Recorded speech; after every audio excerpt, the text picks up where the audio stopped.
Hello Canada, welcome back to another edition of the Canadian Citizen Journal. I'm your host, Alias Tagai. Well, we have got some surprising stuff to go through here. Guess what? 5 more ballots turned up. CBC made a correction on one of their printed issues. We also got an update on the ostrich farm. Some good news, not great news, just some good news. We're going to dabble a little wee bit on how Albertans are starting to feel about having their own pension plan.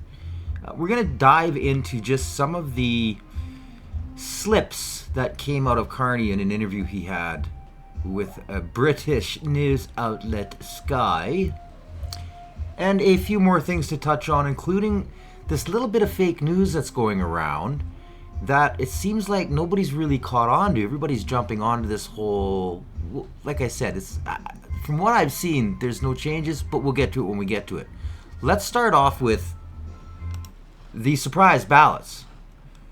Now, you do remember on the earlier episode that I showed with Blanchette how the media were just hammering him over this one vote and don't you trust the elections and rah, rah, rah, rah, rah, rah. And he did really good.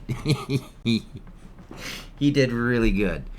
Well, truth be known, hey, thanks for liking, sharing, and subscribing, and getting it out there. Looks like I was right. This could be a lot bigger than what everybody's trying to not talk about.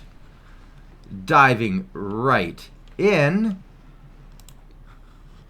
Bloc Québécois pushes for by-election in Terrebonne after 5 more ballot issues declared in writing. Now you can see here, this was updated 8 hours ago. Long after he had his presser. The Bloc Québécois is calling on the Superior Court of Quebec to order a by-election in the riding of Terrebonne, where the party lost by 1 vote, as Elections Canada revealed issues with 5 more mail-in ballots. Bloc Québécois leader Yves-François Blanchet announced at a news conference in Ottawa on Thursday that the party is challenging the result of the riding. Natalie Sinclair Desager, the party's candidate in the riding, and Bloc MP Christine Normandin were present. Now, of course, they're not going to say how horrible they were in trying to get some nasty language out of him. But since Elections Canada cannot by themselves ask for an election to be repeated, we have to bring the situation in front of a judge in a court in order to do the election all over again, Blanchette said, which we've been through all of this. I just wanted to make sure you know, don't let the media bury this. Like, share, and subscribe. Get the word out. And make sure you ask if somebody sent your ballot back to check the address. We could very well be on to a huge scandal. This could be on purpose. This could be a mistake. This could turn around the entire election. I'm just saying, I'm just throwing it out there. Now, moving on, this is the ostrich update. Like I said, it's not the end all good news. But any bit of good news is something. Now there are a bunch of people there celebrating. Let's have a listen. That's amazing. Oh my god. They're all crying. That's awesome. Oh my god. Oh my god, you guys, they will not accept him. They will not accept him unless there's further, they tested to be H5, high pathogenic. Wow. Oh my god. Wow. Oh, that's amazing. Moving forward in unity. Unity, numbers. People are the power. Wow. Oh, this is Amazing. They're crying. They're crying. Oh my god. They did the right thing. Dave, oh my god, there's our business partner. Did you hear? No. RDCK called them back into the room. It's all good. It's all good. They won't accept any carcasses. They said they follow full motion. They're backing us, and they have to be tested tomorrow. They're telling CFIA any birds, any animal to hit their landfill has to be tested for H5N1. If it isn't positive, they're not taking it. None of the ostrich carcasses. They called him back. Oh my God. Can you imagine the stress this family's going through? Hey? Moving forward, Moving forward. Oh my God. This is it. We're doing it. Oh, This is the beginning of policy change. And this is what it looks like. you did it. Oh my God. Thank you, RDCK. Yeah, thank you, Thank RDC. You're doing the right thing, being human. They were all You're doing crying. the right thing. They were all crying. Some very, very good news. So, moving on here a little bit, I just love debunking fake news. It's so nice when you catch them red-handed. Let's just take a listen. Canada is not included on the list of countries threatening the U.S. when it comes to the fentanyl crisis. I was surprised, given some of the rhetoric, that there is no mention of Canada in the ATA. Senator, the focus in my opening and the ATA was really to focus on the most extreme threats in that area. So Now, they use this little clip it, and this is what they do, because they're pushing a narrative. And of course, Democrat asking the questions and trying to create a false narrative, which of course, mainstream propaganda picks up on. We'll let this finish out and then we'll see the actual correction. this is from the annual threat assessment that's put out by the intelligence agency in the U.S. The U.S. Director of Intelligence, Tulsi Gabbard, says the most extreme threat related to fentanyl coming into the States is from Mexico. She presented the report's findings to the Senate Intelligence Committee Tuesday. The annual threat assessment says Mexico-based crime organizations are the main source of drugs in the United States. President Donald Trump has claimed that the flow of illicit drugs coming through Canada's border and into the U.S. is, quote, an unusual and extraordinary threat. He has been using this threat to justify his punishing tariffs on Canadian goods. Now, sound bites and video clips. Media. They're evil. Now, this is CTV Morning you are watching. And then this is the printed version that has come to light. Funny how Sam Cooper and people like me have been reporting on this. But now all of a sudden, we're all right? They've been lying the whole time. USDA threat assessment points to fentanyl super laboratories in Canada. The United States Drug Enforcement Administration's latest threat assessment says fentanyl super laboratories in Canada are a growing source of concern after U.S. President Donald Trump used cross-border traffic in the deadly drug to justify hitting imports of Canadian goods with tariffs. So much for the, sound bites and video clips of propaganda media.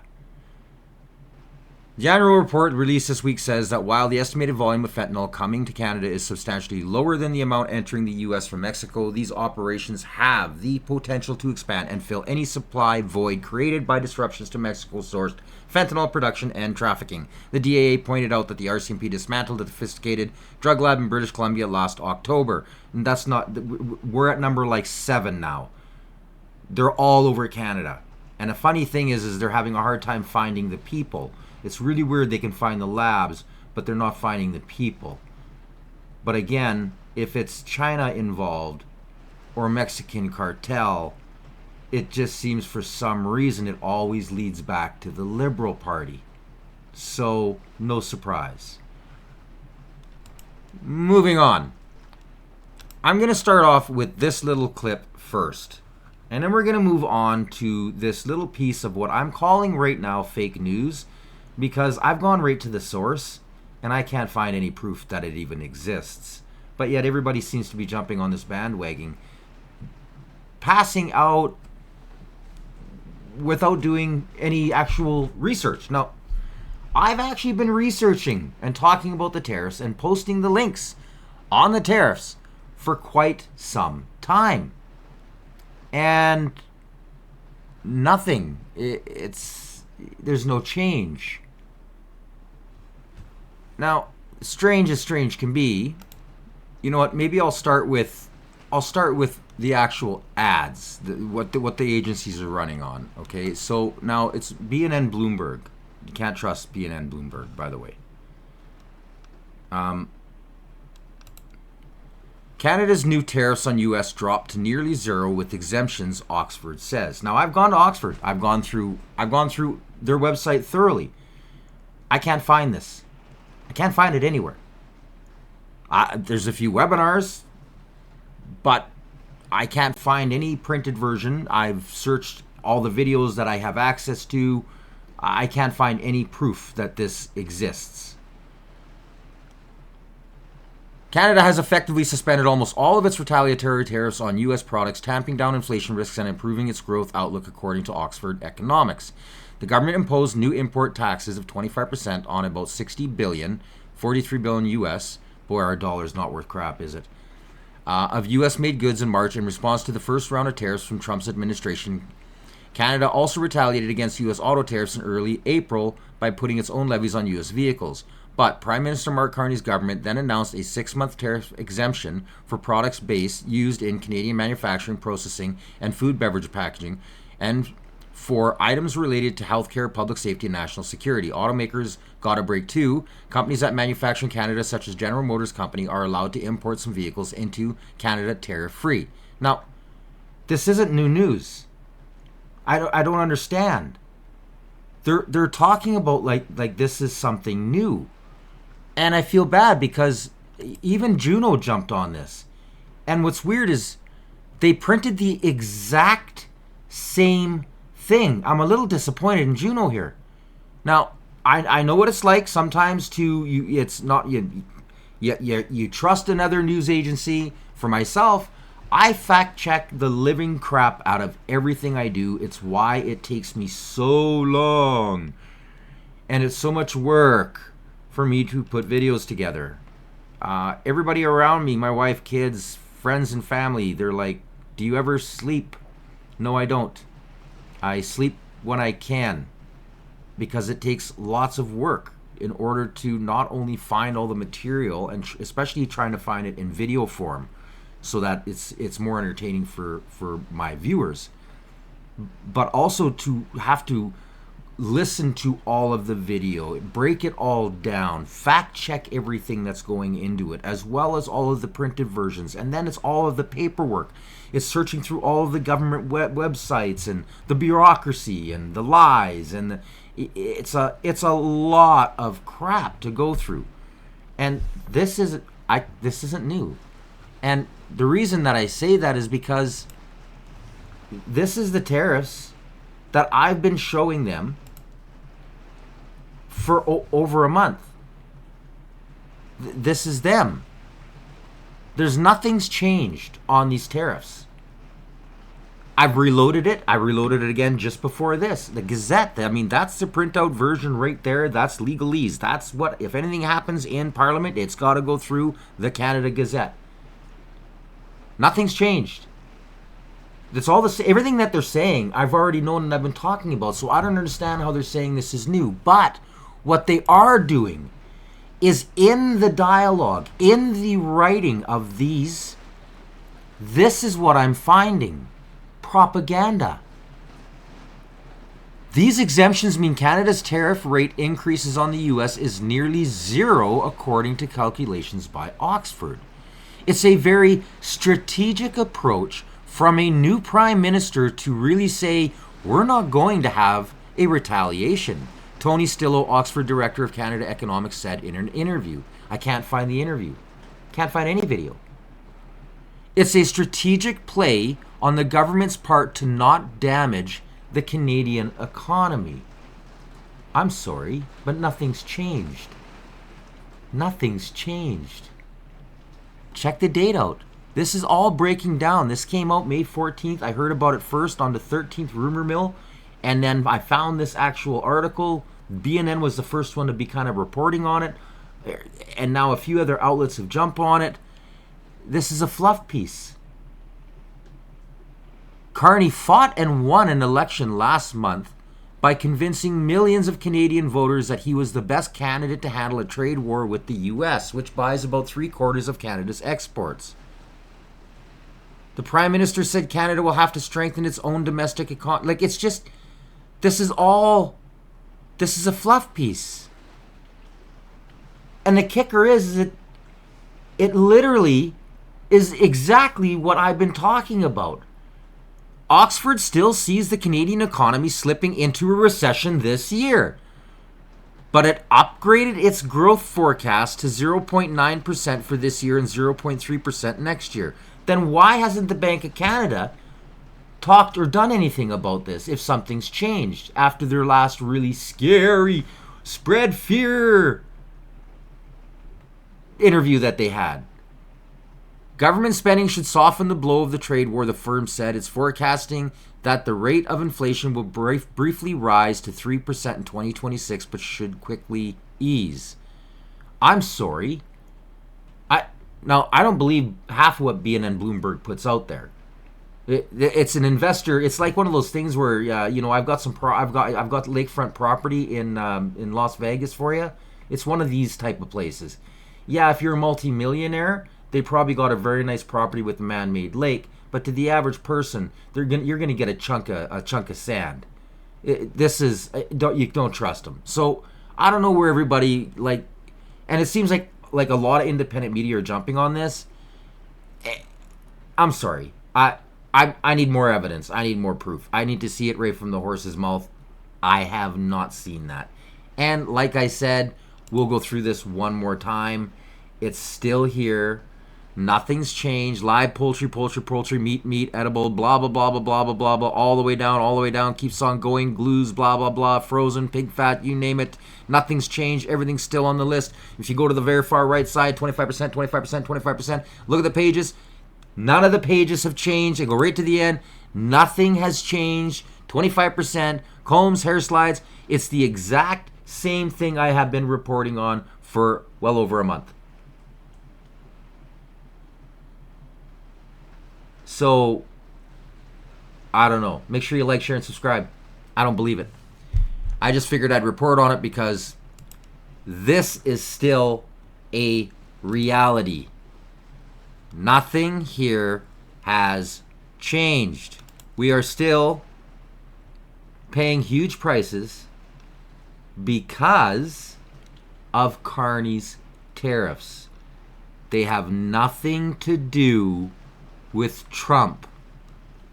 The food prices are, put it to you this way, unless you live in the States, you're not feeling Trump's tariffs here in Canada. They do not affect you at all. Zilch. Nada. Canada's largest grocery chain is warning Canadians that we're going to have to pay more for groceries and soon.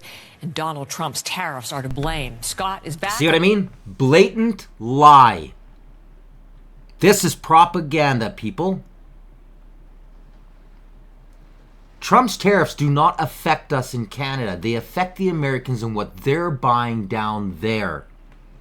And all that he's taxed or tariffed is the steel and aluminum, auto manufacturing, softwood lumber, and 10% on our oil. That's it. Nothing else. That's a blatant lie. CBC doing their job. Fear, hate, and division. And following the story, this is Loblaws. The CEO says they've kind of kept things as low as they could to this point, but things are going to change. Yeah, and this is Loblaw in this instance, but this is affecting a lot of the grocery stores. But Loblaw coming out and saying that they've tried to build up their inventory pre-tariff worries, and now that inventory is running out. So now they're going to be buying inventory at higher tariff levels, and they're going to be passing those prices along, of course, to us, the consumers. And these are some of the details about what we're expecting from Loblaw, in particular from the CEO, saying that right now there's tariffs on about 1,000 goods that Loblaw carries. They have over 80,000 items, so 1,000 right now, and the CEO says that could go up to 3,000 in the next couple of weeks alone, and as high as 6,000 items to be impacted in the next couple of months. And again, those price increases passed along generally to the consumer. Now, as per the CEO, that's Per Bank is his name, he lays the blame squarely on the U.S. tariffs, saying in a statement that while the tariff situation might be improving between the U.S. and other countries, that's not the case here in Canada. In fact, we'll be facing a large wave of tariff-related increases in the weeks ahead. Goes on to say that this means, unfortunately, a lot of us, if not all of us, will be paying more for food, for produce, for health and beauty items, everything that Loblaw carries. And so this will be exponentially increasing on what Loblaw will be paying in tariffs. But they're not alone. A lot of the grocery stores are going through the same thing. But this is a statement from the CEO. Now, did you hear what the actual statement was? Did he say Trump's tariffs? No, he did not. But the viewer, because of the way these people lie and start off saying because of Trump's tariffs, assume the CEO is saying that because of Trump's tariffs, the prices are getting crazy. No, that's not what he said. That's not at all what he said. He said because of the tariff war. Because of the tariffs. He didn't say whose tariffs. The cost you are paying on the groceries, your combs, your brushes, your hairspray, your pants, your clothes, your glasses, every single thing that comes from the States up here has a 25% tariff on it. The only things that Carney hasn't tariffed are things that are needed in the manufacturing sector. That's it.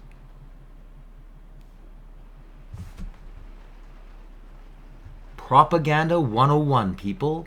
Propaganda 101. Don't fall for it. Don't fall for this crap. This is a fluff piece by BNN Bloomberg. Until I see the evidence, I don't believe it. Because like I said, I've been checking on these tariffs at least once every 3 days. I click on it and I read the Gazette. This is something I do. Yes, I'm a nerd. I'm sorry. Now, moving on. This is quite fascinating.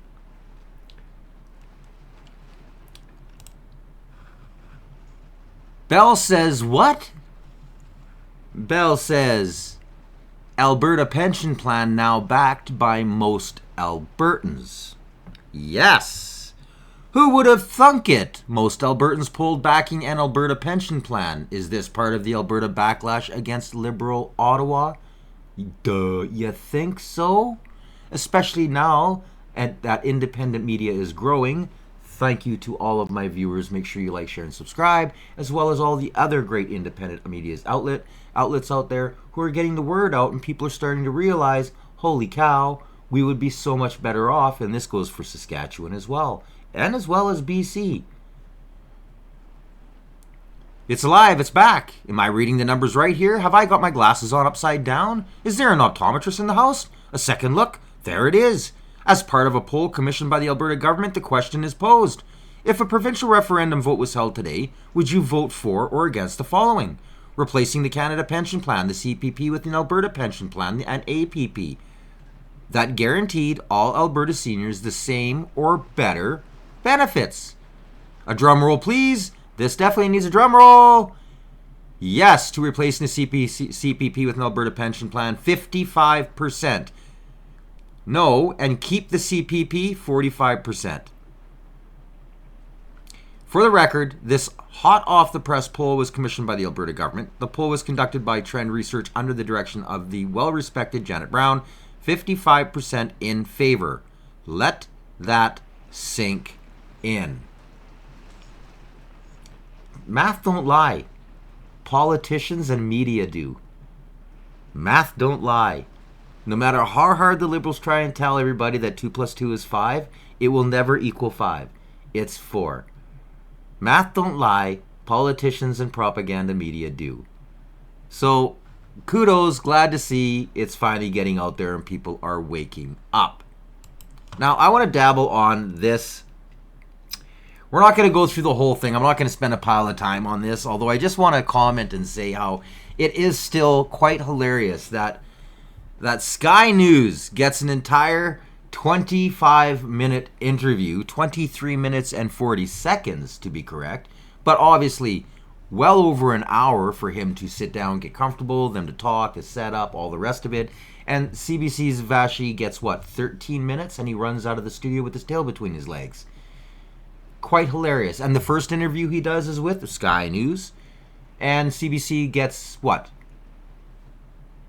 the entrails, the gizzard. If you really respect the Canadian media so much, these people would be getting the 10-minute sit-downs, and Canadian media would be getting the 30-minute interviews. But, alas, I digress. We're just going to tear this apart a little wee bit. Listen carefully. But knowing that the President has a desire for Canada, Yes. part of what you're doing is symbolic, isn't it? You're inviting King Charles to come here to this building, Yes. to open Parliament. Are you trying to send a message to the US President? Well, I think His Majesty coming sends a message first and foremost to Canadians. It is a message of sovereignty, and I think one of the points I've made from the start of... So you're bringing the King to show Canadian sovereignty. He hasn't been here in 50 years. We haven't had a monarch in the House. And you're bringing him for sovereignty. Right. when I first became Prime Minister is to emphasize that Canada it's an amazing country, the best country in the world. I'll add for your viewers. I'd be surprised if you didn't say that. Exactly. I'm surprised if you didn't say that, of course, right? He's just kissing butt. He's kissing butt. He's such a liar. You can't trust this man. He is founded on Indigenous peoples, the English and the French. Three peoples founded this country, in effect. We've come a long way in reconciliation with the Indigenous people. Now we are one of the most diverse societies. And so the point to be made from the history, the lineage, go back to our head of state, but also a reminder of the nature of what Canada is and has become, is a very powerful message, first and foremost, for Canadians. I'm just thinking that it feels a little coincidental. It's nearly 50 years since the Queen came and opened Parliament here. Has it nothing to do with Donald Trump? No, the desire to reinforce She busted him right there. She just cracked him right there, literally, right in the nards. She got him. Issues around Canadian sovereignty have been accentuated by the president. What he said, they exist in normal times as well. So do they? Does Canada actually have a king? Do we? We got rid of that bugger. We got rid of the monarchy. We're supposed to be a independent country, and then this bugger's dragging us back into the Commonwealth for what? To be a colony? I'm sorry. None of my ancestors really liked it to begin with. Hello? No, it's not coincidental, but it is also a reaffirming moment will be a reaffirming moment for Canadians, and see his shoulder shrugging. What this country has become.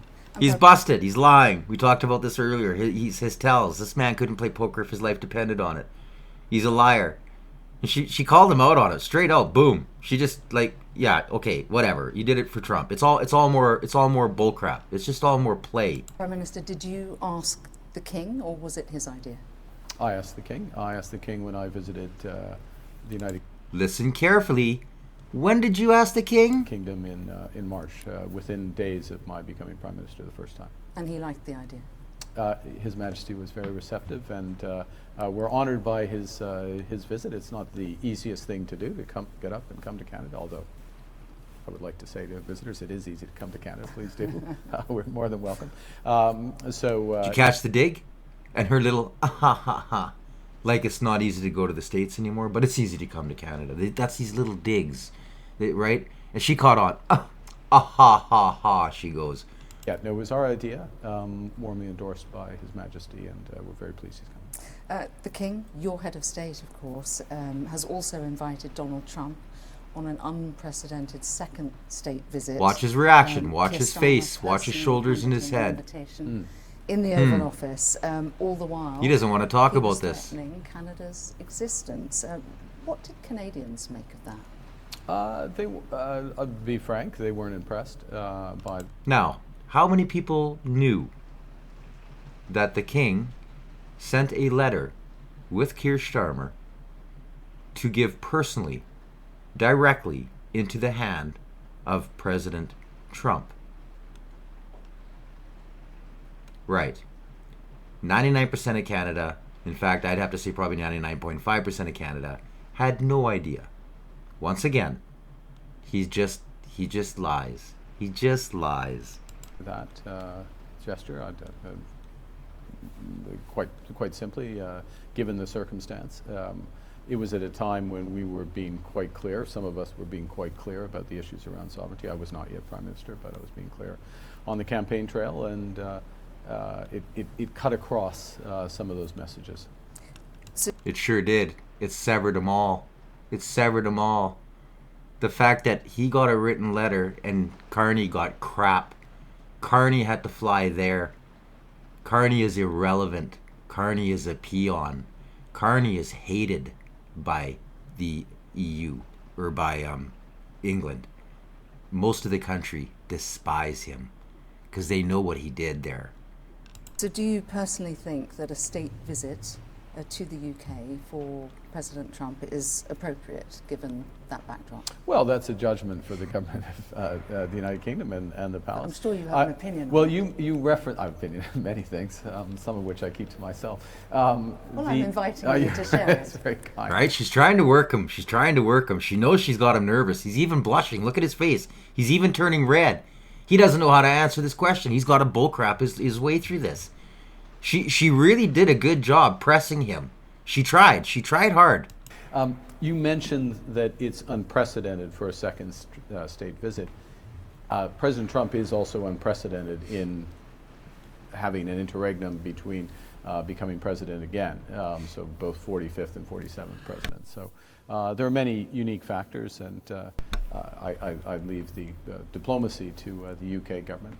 The Oval Office, we talked about. Right, you're just going to leave that, that diplomacy. Let's just keep going here a little further. So, Prime Minister, you're to host President Trump and other G7 leaders here in Canada. Last time the President was here in 2018, he stormed off, refusing to sign the agreement and accusing your predecessor of being dishonest and weak. Are you confident he's not going to do that again? Well, look, it's. Did you see him slump? He even slumped, and he rolled over and he slumped back. Going to be a very important G7, given what's happening in the global economy. The early stages of these potential trade deals. Number one, what's happening in Ukraine and beyond. President Zelensky will be at the G7. I invited him. I think what's crucial, and if there's a lesson, if you will, from that G7, but just in general, is to be consistent. Say the same thing in private as you say in public. Say the same thing after the summit as you say during the summit. Okay, so who was not consistent last time? Well, I think the president perceived some inconsistencies. From? Well, I'm going to be consistent. I will be the same, and I think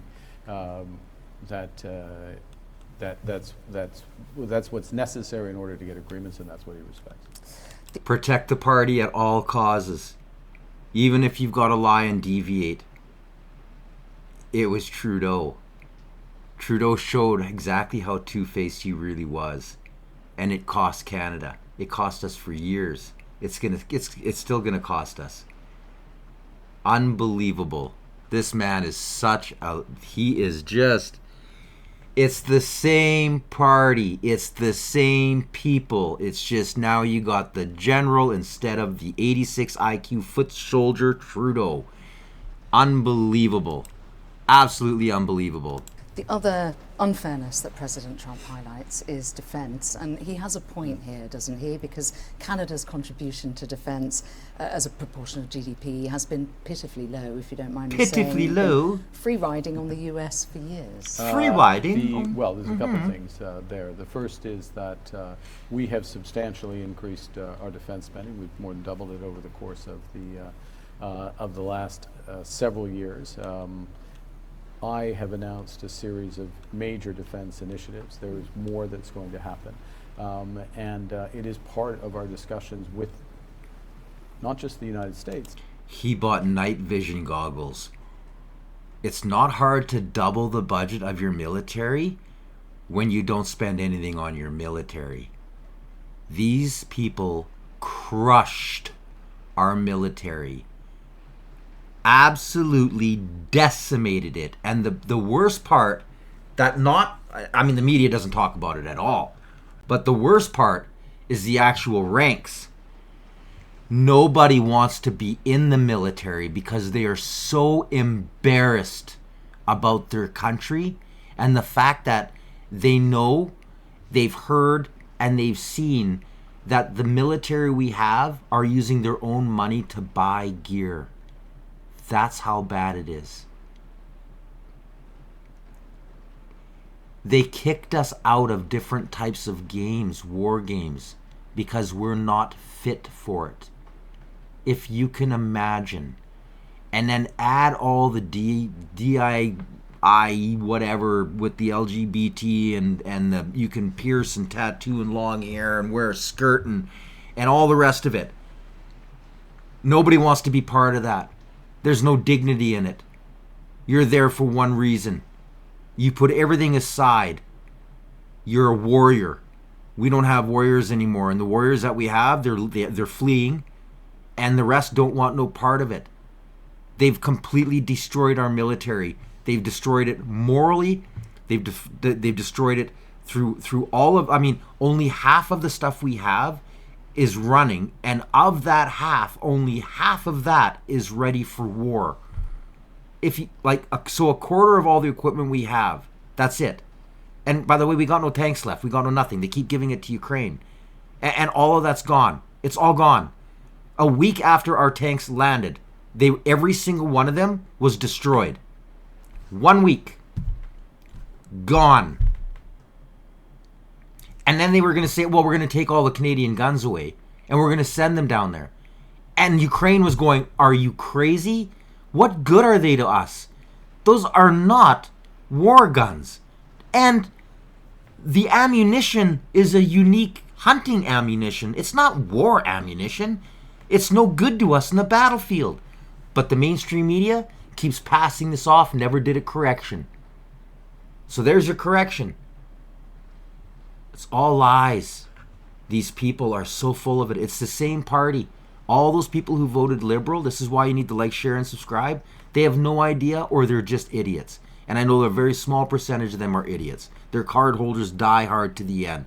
But most of them, they have no idea. They watched all this propaganda. They have no idea.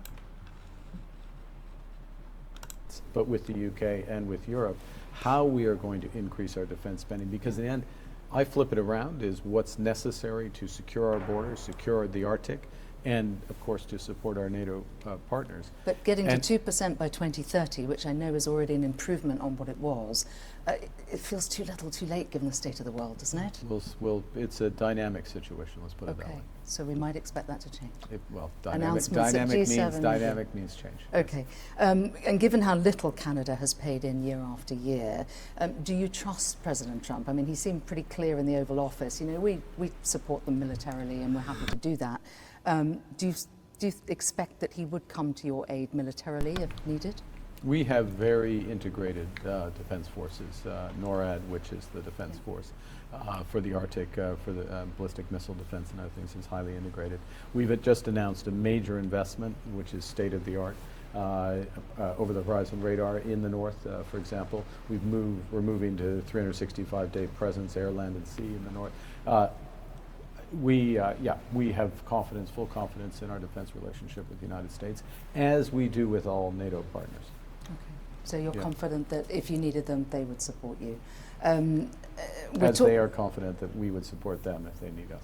Okay, with your tiny military and a lot of broken equipment. That time. With what military? Your tiny little military. There are more gun owners in one province in Saskatchewan than there are the entire military in Canada. It's horrible. Our military is horrible. I can't remember what the last stats were, so I don't want to throw any crazy numbers out there. But if I remember right, I think there's only like 26,000 people Total combat ready. That's it. Something like that. Now, don't take my word for it. I should have done a little bit more fact checking because this came up and it just kind of came to my mind. But it's horrible. It's pitiful. We have no military. It's a joke. It's an absolute joke. I do remember one stat from a previous episode. There is more military in North Dakota. In fact, if I remember right, there is 10 times the standing army and militia in North Dakota than the entire Canadian army has ready to fight. If that doesn't say it right there, we don't have an army. We are a joke. Yeah, your measly military. Moving on ahead to another good one. It's interesting because you did win, obviously. I congratulated you at the beginning.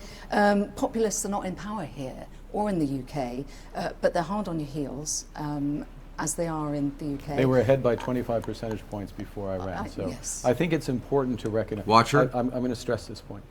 This country voted for diversity, openness, fairness. That's what we voted for. But populists are still setting the agenda to an extent, and you ran on a platform of nationalism and border security. I'm just wondering if that's uncomfortable for you as a man of the centre-left. Now listen very, very carefully to this. His true colors come out right out of his book, Values. He doesn't believe in democracy, people. Listen carefully. No. I think you have to deliver. First responsibility of government is safety, safety and security, national security, border security, security in people's communities. And look, you can't redistribute what you don't have. Safety and security, national security, border security. What'd you say? In people's communities. And look, you can't redistribute what you don't have in people's communities. And look, you can't redistribute what you don't have. You have to grow the economy. And look, you can't redistribute what you don't have. You have to grow the economy. There does need to be more focus on growing the economy here. So I ran on that as well. But it's He is a full-fledged socialist, people. Just like he says in his book. He looks up to Marx. He looks up to socialism. This is what he aspires to take Canada to. Just like Trudeau, just like the rest of the Liberals. Rules for thee, but not for me. They can have the wealth. They can have the steak, the potatoes. They can have all of the good, luscious food and just toss the cake in the garbage to the peasants. This is who Canada elected. Make sure you like, share, and subscribe. This is all from the power of propaganda media. This should never have happened. But we were too late. We were too late. The digital age was too late. Not enough people got to see how bad propaganda was. I'm not playing any more of this because this is disgusting. And this guy makes me sick. He is a full-fledged commie. He's just as fascist as every other one of those liberals in there. Useless. So, here's an update from Saskatchewan. Saskatchewan's spring sitting opened in March on the same day that the government tabled its annual budget. It was a rare move from Finance Minister Jim Ryder, and one that drew criticism from the opposition. But the most vocal outcry from the opposition was still to come, as it became clear that the province was tabling a slim surplus of $12 million, with no contingencies in the face of tariffs from the United States and China. This is a budget that really was off track from the get-go and certainly didn't step up as well to the challenges and pressures that people are facing. Although the opposition tried to use their larger caucus to get answers, much of this spring sitting saw the NDP frustrated by a Sask party majority uninterested in giving an inch. The opposition's attempt to drum up patriotic fervor failed, while private member bills did not get a vote. Premier Scott Moe said he was focused on the task ahead, but as a federal election was called and Prime Minister Mark Carney earned a minority government, the familiar threat of Western separation re-emerged as the focus in the legislature. Moe said he's made himself clear. Secession is not an option. I truly believe there is an opportunity for Saskatchewan to grow and prosper within a united Canada. It's the very fabric of the party that I lead. And I think it's very much at the core of what, if not the majority, virtually all of Saskatchewan people believe as well. Opposition leader Carla Beck has repeatedly called the Premier's commitment to Canada into question, but she was unsuccessful in her bid to raise the threshold for a successful petition on separation referendums. Beck said the embers of Western separatism are burning in Saskatchewan. Scott Moe is holding a big bucket of water right now. He could douse those flames, make it clear today. But instead, he seems to be more interested in placating those who want to burn the house down. Now, just because you are a media outlet doesn't mean that you shouldn't have any class or integrity or morals. This is propaganda. This media is propaganda because you have to say it for how it is. What he should be saying is they tried to use the idea of secession, and they keep bringing it up and want to take away the process and make it more difficult for residents of Saskatchewan to have the ability to have a referendum on any item they choose. That is the job. I'm not biased.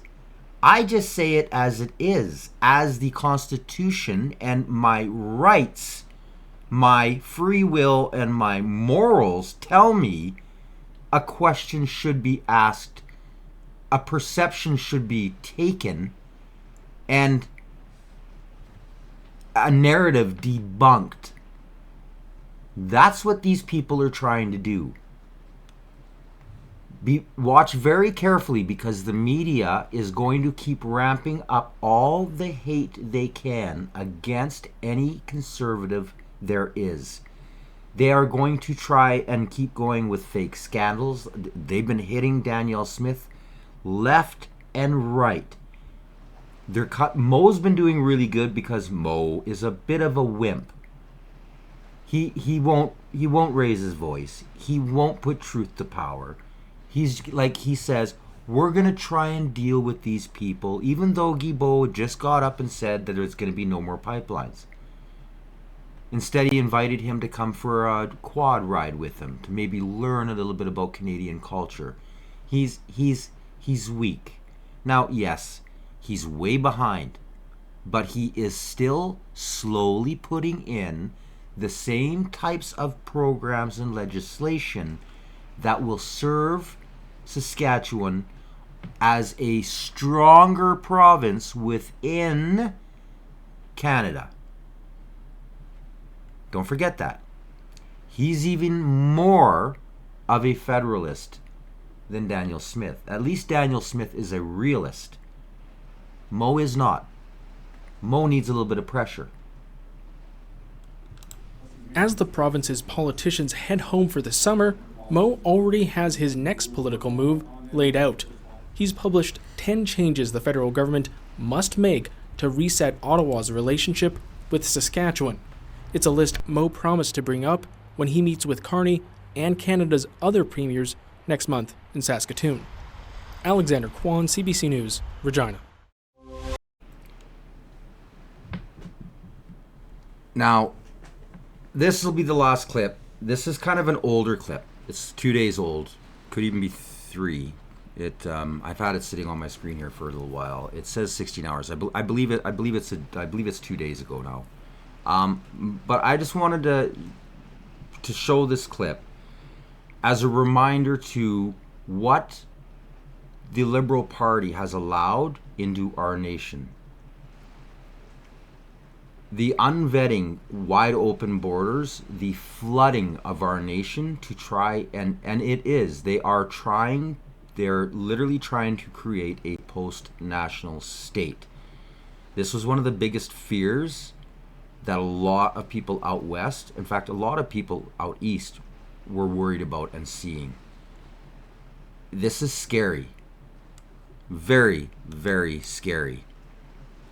A Toronto man has pleaded guilty to 2 terrorism charges. RCMP claim he used cryptocurrency and money transfers to help fund ISIS. The CBC's Stephanie Skandaris joins us now with the details. So, Stephanie, what do we know?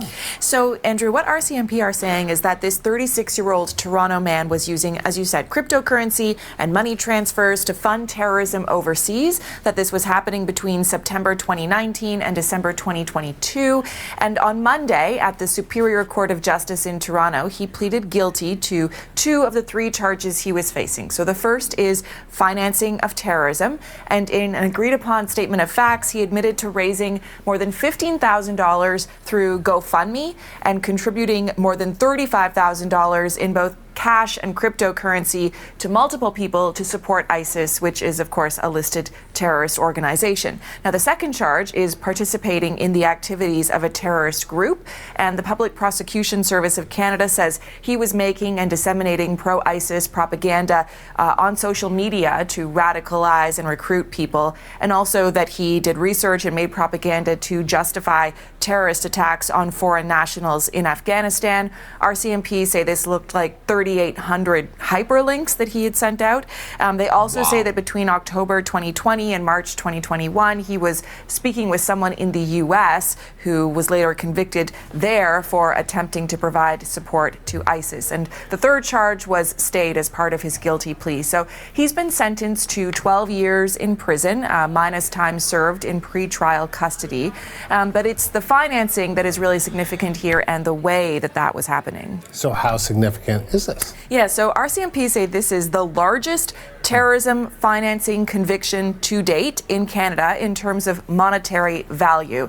And just to remind you, that was $15,000 through GoFundMe and then sending $35,000 in both cash and cryptocurrency. So there aren't that many cases that have, there aren't that many convictions that have happened in this, so that's what makes this the largest to date in terms of monetary value. But it's also the first one where the accused was using cryptocurrency, and the first where they were using crowdfunding. So that's what makes this quite significant.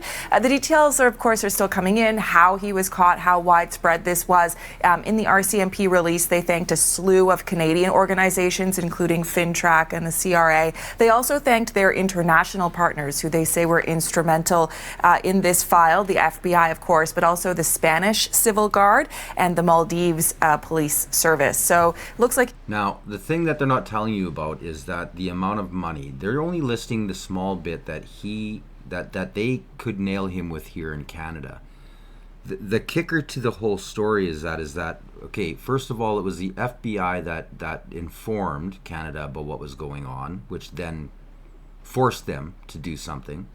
The one that was caught in the States, there's way more money involved, and they're actually still trying to track all of the other people that were involved in this, which is why you heard of the other governments as well.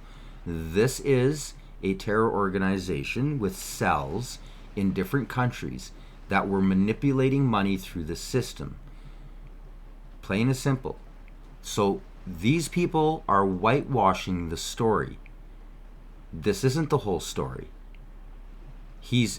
There's a lot more money here and a lot more influence than what they're telling you. It's huge. It was pretty widespread. Of course, that's what happens when you're talking about social media and the internet. But yeah, an interesting and significant case for sure. Stephanie, thank you. The CBC's Stephanie Skandaris. It's funny how it's funny how they do what they do, isn't it? And they keep a straight face. I have a really hard time understanding that. Yeah, it's just, they're not lying, but they're sure not telling you the whole story. But that's what you get when you live in a communistic country led by the new fascist party. I hope you enjoyed the episode. If you did, make sure you like, share, and subscribe. And if you are subscribed, don't forget to punch that notification bell so you do not miss any future episodes. Until the next time, you've been watching the Canadian Citizen Journal. I'm Alias the Guy. Stay informed.